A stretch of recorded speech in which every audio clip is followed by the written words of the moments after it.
So guys, this issue of Herdsmen, their matter is somehow, it's really somehow. The other day, spokesperson to the president, Garba Shehu, said they are not going to allow them to be moving around. And I've been asking that question. So when are you going to enforce it?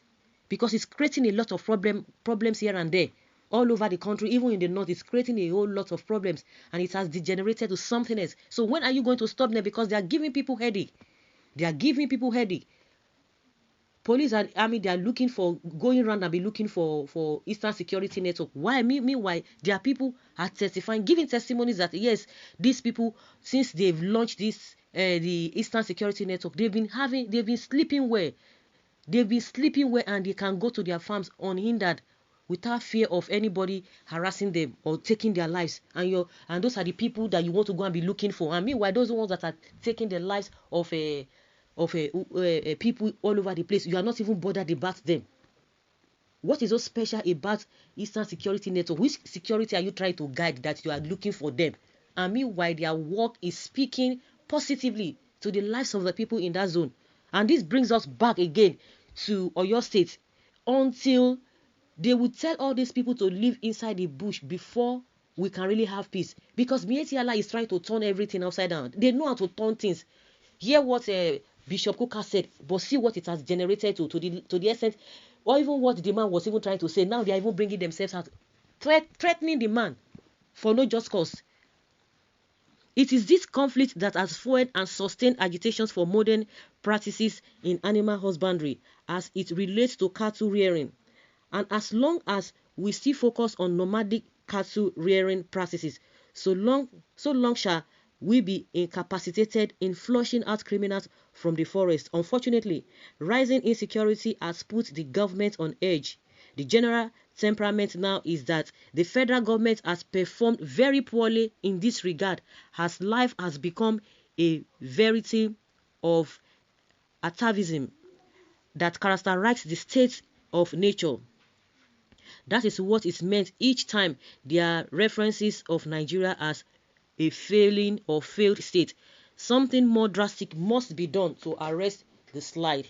It is obvious the altercation emanating from the efforts of Amotekun to rid Oyo forest of criminals is at the root of the debilitating insecurity across the country. We need to penetrate the bushes. We need to have access to them, clear the forest, and smoke out dangerous elements hiding there to commit all manner of atrocities.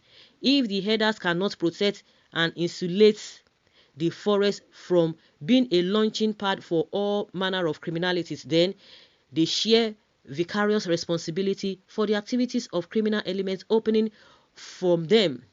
But Oyo raid produced yet another intricate outcome when 47 Fulani men with guns and other dangerous weapons were arrested by men of operation, boast a joint security team of soldiers and police. Initial report added that the armed men were invited by their kinsmen for reprisal. Following the outcome of the raided forest, the police confirmed the arrest even as they disclosed that those arrested wore Vigilante Group of Nigeria uniform. The leader of the Fulani herders in Oyo State, Ibrahim Gigi, corroborated this account when he called for the release of his men allegedly mistaken for criminals and arrested by security agencies. According to him, those arrested are members of the Vigilante Group of Nigeria fighting banditry, kidnapping and robbery in the area. He claimed they were supposed to be part of the team to clear the forest and were on the way before Amotekun proceeded on the mission. This disclosure is as interesting as it is intriguing. So we have Vigilante Group of Nigeria in this country that bears arms and ammunition and exclusively composed of Fulani men. Under what law do they operate, state or federal?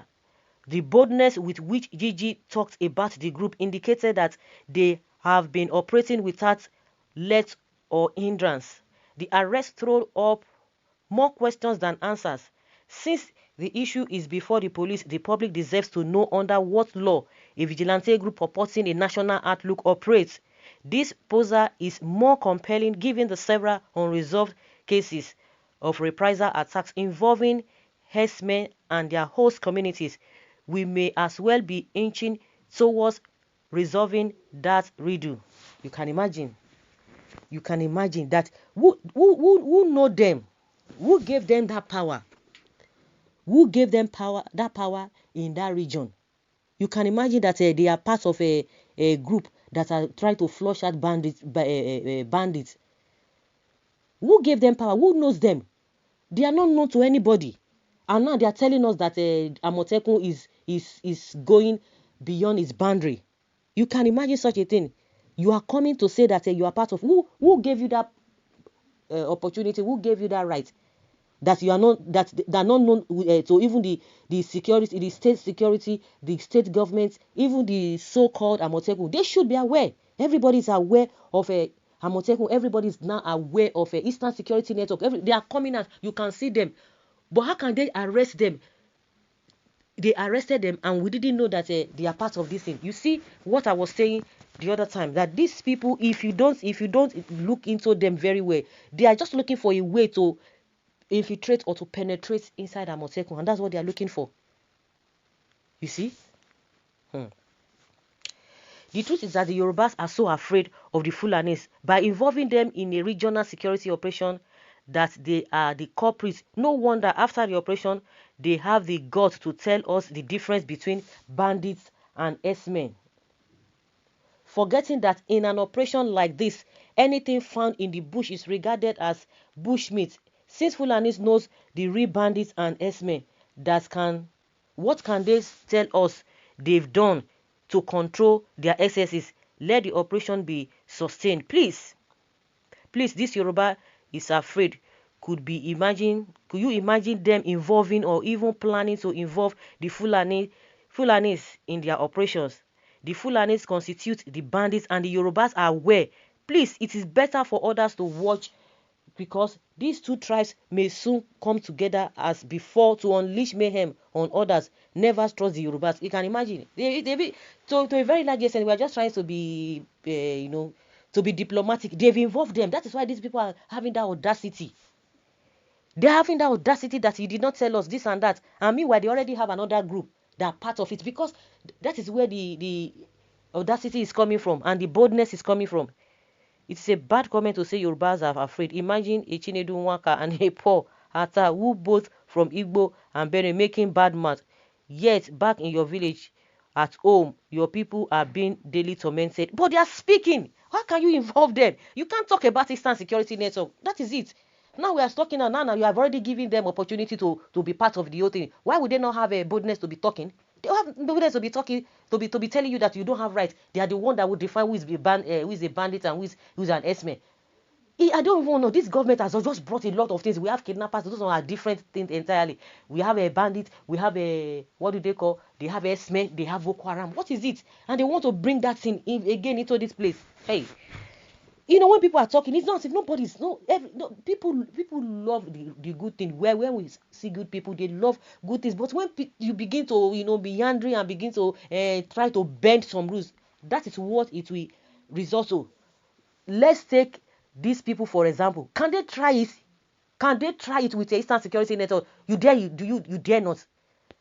This is all this try to be, let us be managing, let us not this and that. But these people they don't have the same mindset. These people don't have the same mindset with you. And that is where they are not learning from.